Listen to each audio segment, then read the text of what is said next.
पंजाब में स्थित सिख धर्म के 3 तख्त साहिबान वाले शहरों को पावन शहरों का दर्जा देना पंजाब सरकार के लिए बड़े सौभाग्य की बात है। ये शहर है श्री अमृतसर साहिब, श्री आनंदपुर साहिब और तलवंडी साबो।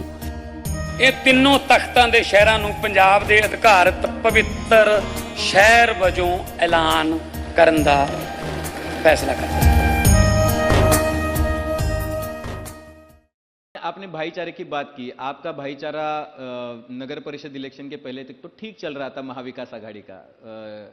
उद्धव ठाकरे साहब आपके साथ थे, एनसीपी आपके साथ थी, लेकिन जैसे जैसे म्यूनिसिपल कॉरपोरेशन बीएमसी की इलेक्शन नज़दीक आ गई, हमें देखने को मिला कि आप या आप कहो या ठाकरे कहो, आप एक दूसरे से हट गए। क्या हुआ, क्यों बात नहीं बनी? देखिए, सब पार्टी जो है वो स्वतंत्र होती है। जब हमारा अलायंस भी हुआ, मैं एक बात स्पष्ट रूप से करना चाहती हूँ, चाहे वो इंडिया अलायंस के साथ हुआ हो या महाविकास आघाड़ी के साथ, हमारा एक मैनिफेस्टो हुआ, एक कॉमन मिनिमम प्रोग्राम हुआ, जिसमें हमने ये तय किया कि संविधान का धागा लेके हम चलेंगे। आपको भी पता है कि बीच में क्या हुआ, पूरी तरह से जो है उनका जो चर्चा शुरू हो गया, उसमें हमारे हम उनके साथ नहीं जा सकते जिन पार्टियों के साथ वो जाने का निर्णय ले रहे थे। राज ठाकरे से परहेज है आप?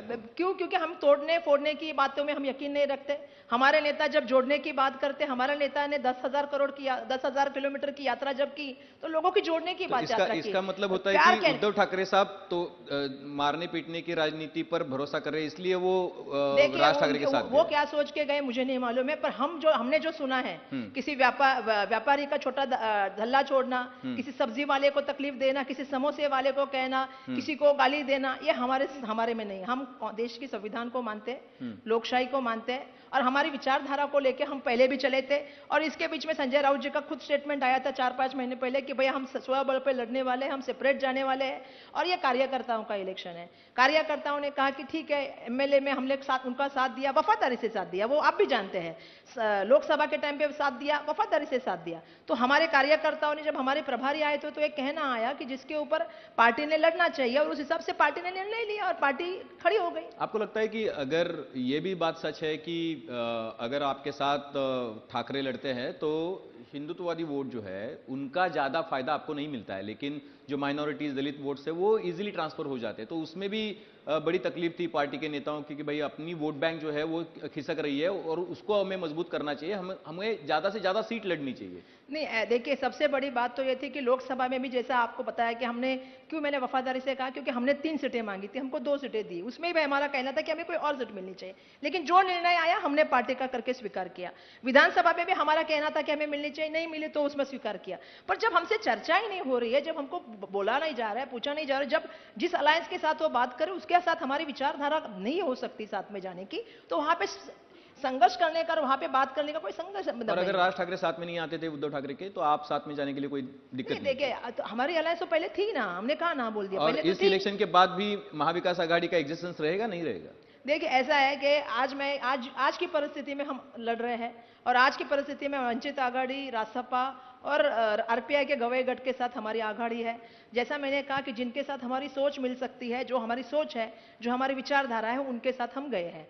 तो इसी विचारधारा के, और मुझे पहली बार आप कहना पड़ेगा कि एक ऐतिहासिक ऐसी जो है वो अलायंस पहली बार हुई है, आघाड़ी हुई है, जिसमें वंचित आघाड़ी के साथ हमारी अलायंस है, साथ ही साथ में आरपीआई के गवई गठ के साथ भी और रासपा के साथ। तो हमारी अलायंस जो बनी है एक विचार पे बनी है, जैसा मैंने शुरुआत में कहा था कि एक संविधान करके बनी है, और मुझे इस बात की खुशी है कि ये ऐतिहासिक जो है शुरुआत मुंबई से हुई है, और मैं अपेक्षा करती हूँ आने वाले दिनों में आघाड़ी। तो ये सवाल तो पूछना पड़ेगा, आप वंचित बहुजन आघाड़ी के साथ पहली बार आपकी अलायंस हुई है, तो क्या कांग्रेस के साथ प्रैंक हुआ? बिकॉज ऐसा है कि जब बंटवारा हुआ सीटों का और नामांकन भरना है आज, तो आज सुबह आपको बताया गया कि उनको जो सीटें दी गई है उसमें से 16 सीटें ऐसी है कि उनके पास उम्मीदवार ही नहीं है। तो क्या, और वो सारी सीटें वंचित बहुजन आघाड़ी, मैंने चेक भी किया, उसमें से बहुत ज्यादातर सीटें जो है वंचित बहुजन आघाड़ी बीजेपी के सामने लड़ रही थी। तो एक तरीके से आपको समय भी नहीं मिला कैंडिडेट ढूंढने के लिए, उसको पर्चा भरने के लिए, कितने भर पाए पता नहीं, लेकिन एक तरीके से वो बीजेपी को दिया गया हुआ एक नो बॉल था। नहीं, देखिए, ऐसा है कि जब आप आघाड़ी करते हो, सीटों का बंटवारा होता है, फिर उन्होंने जब हमें बताया, बिल्कुल कई जगहों पे जो है हमने अपक्ष उम्मीदवार को जो है समर्थन दिया है, पुरस्कृत उम्मीदवार करके उनको घोषित किया है।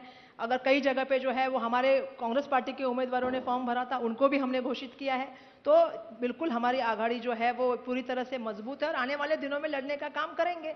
और जहां आप कई बातों का जिक्र कर रहे हैं, तो कुछ लोग हमारे जो कुलाबा में पहुंच भी नहीं पाए, वो फॉर्म भरने के लिए गए, 3 घंटा उनका फॉर्म का स्क्रूटनी बाहर कौन कर रहा था हमें पता नहीं। उनके पास टोकन नंबर था, उनके पास पैसे दी हुई रिसीट थी, लेकिन खुद विधानसभा के अध्यक्ष अंदर बैठे थे अपने स्टाफ को लेके, अपने पदाधिकारियों को लेके, 3-3 घंटा लोग बाहर खड़े थे। मैंने खुद फोन किया कि हमारा कैंडिडेट वहां पे बाहर खड़ा है, उसका फॉर्म ले लीजिए।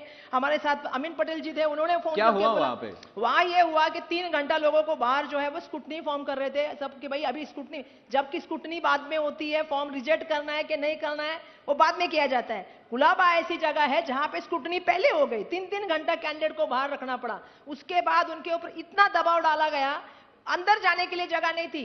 रात को हम लोग फोन कर रहे 6-7 बजे कि भाई हमारा कैंडिडेट खड़ा है, उसके पास टोकन नंबर है, उसने पैसा भरा है, तो कम से कम फॉर्म तो ले लीजिए। आप जब कह रहे हैं कि टोकन है तो अंदर अलाउड है, लेकिन बिल्कुल नहीं जाने दिया। दूसरे दिन जब हमारा कैंडिडेट को, अगर आपके डॉक्यूमेंट में कुछ कम ज्यादा कर सकते तो हम सुबह भी गया, तो भी सुबह 9:30 बजे वहां पे कौन उपस्थित थे? तो विधानसभा के अध्यक्ष वहां पे अंदर उपस्थित थे। जिस तरह की दमदाटी उन्होंने की, मेरा अपेक्षा यह थी कि राज्य निवडणूक आयोग खुद सुमोटो उनके ऊपर एक्शन लेगा। जिस तरह से महाराष्ट्र में आज चल रहा है, क्या चल रहा है महाराष्ट्र में? नहीं, महाराष्ट्र में आप देख रहे हैं, मैं आपका एक जगह पे बहुत एप्रिसिएशन करूंगी कि आपने कहा कि पहली बार महाराष्ट्र में सुबह 5 बजे महिलाओं को पुलिस प्रोटेक्शन में जाके किसी मिनिस्टर के बीबी के सामने फॉर्म भरना जाना पड़ रहा है। आप सोचिए, बार बार कल की प्रेस कॉन्फ्रेंस आप अमित हटम की देखेंगे तो बार बार कह रहे थे कि वोटर लिस्ट में ये होता है। अरे वोटर लिस्ट राज्य निवडणूक आयोग इसके महीने पे काम करता है। महाराष्ट्र में कभी आपने देखा था कि कोई एमएलए जाके बता रहे कहां वोट करना है मतदान केंद्र के अंदर, और वोट करने के बाद नारा होता है, वहां पे मोबाइल की शूटिंग होती है। आपने किसी को फर्जी पकड़ा और किसी एमएलए का बेटा आके उसको छुड़ा रहा है, कभी महाराष्ट्र ने देखा था? ये हुआ है। और राज्य निवडणूक आयोग क्या कर रहा है? मेरा सवाल है कि राज्य निवडणूक आयोग का काम है कि पारदर्शिता से, गुप्तता से मतदान करे, लेकिन वो काम नहीं कर, तो किसके कहने पे कर रहे हैं? एक तरफ अमित साटम बार बार आरोप लगाते हैं, तो मेरा कहना है कि राज्य निवडणूक आयोग जब लिस्ट बनाता है, वोटर लिस्ट, तो उसको रेक्टिफाई करता है, टेस्ट करता है, वेरीफाई करता है, फिर प्रिंट करता है। और आप कल बैठ के उसके लिए आरोप लगा रहे हैं कि इनके नाम आते हैं, ये नाम बढ़ाते हैं। अगर इस तरह के आरोप लगा के जानबूझ के धर्म की राजनीति करने के सिवा उनके बताइए ना मैनिफेस्टो में क्या लेके आए कि घन कचरा का व्यवस्थापन कौन करेगा? जो थोड़ी देर पहले हम लोग कह रहे थे, एक मोनोपोली चल रही है, मिठी रिवर भी जाएगी, घन कचरा का व्यवस्था का टेंडर भी जाने वाला है किसी एक ही आदमी को, तो एक ही आदमी इस पूरे मुंबई को चलाएगा।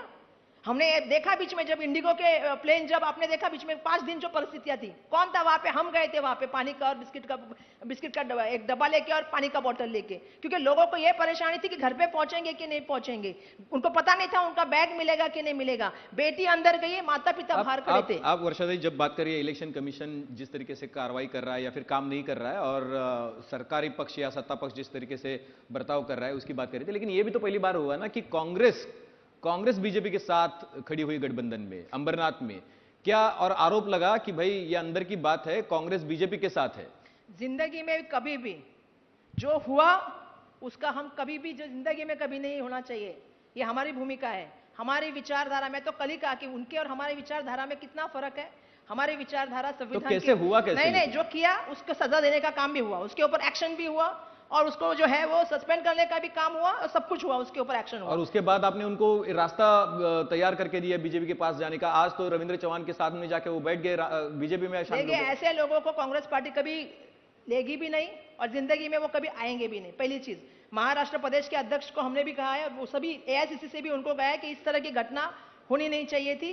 जो लोकल लेवल का था लीडर ने वो काम किया, उसके ऊपर एक्शन हो गई है। एक तो मैं आपसे कहना चाहती हूँ कि उनकी विचारधारा और हमारी विचारधारा में बहुत अंतर है। उनकी विचारधारा मनुवाद की विचारधारा और हमारी विचारधारा देश के संविधान की है। मैं हमेशा कहती हूँ ये अंतर इतना बड़ा है कि ये दीक्षा भूमि से लेके रेशम बाग तक का अंतर है। नेताओं के लिए बहुत छोटा हो जाता है जब कभी हो जाता है, तो हमने बहुत सारे ऐसे नेता देखे जिनके लिए वो अंतर बहुत छोटा पड़ गया। हमने अशोक चौहान जी को भी देखा, हमने कांग्रेस के बहुत सारे बड़े नेताओं को देखा, उनको ये सवाल आपको बीजेपी को पूछना चाहिए ना। जिनके ऊपर इल्जाम लगा है उनको पार्टी में लेके ऐसी कौन सी वॉशिंग पाउडर डाली और ऐसी कौन सी मशीन में धुला के लेके आए? अभी तो उप मुख्यमंत्री जो है वो दोनों का क्या था पता है आपको? दोनों का किसके ऊपर ईडी की इंक्वायरी लगी थी, किसकी फाइलें बंद हो गई, ये तो आप पत्रकार मुझसे अच्छे से जानते हैं, मैं भी जानती हूँ, आप भी जानते हैं।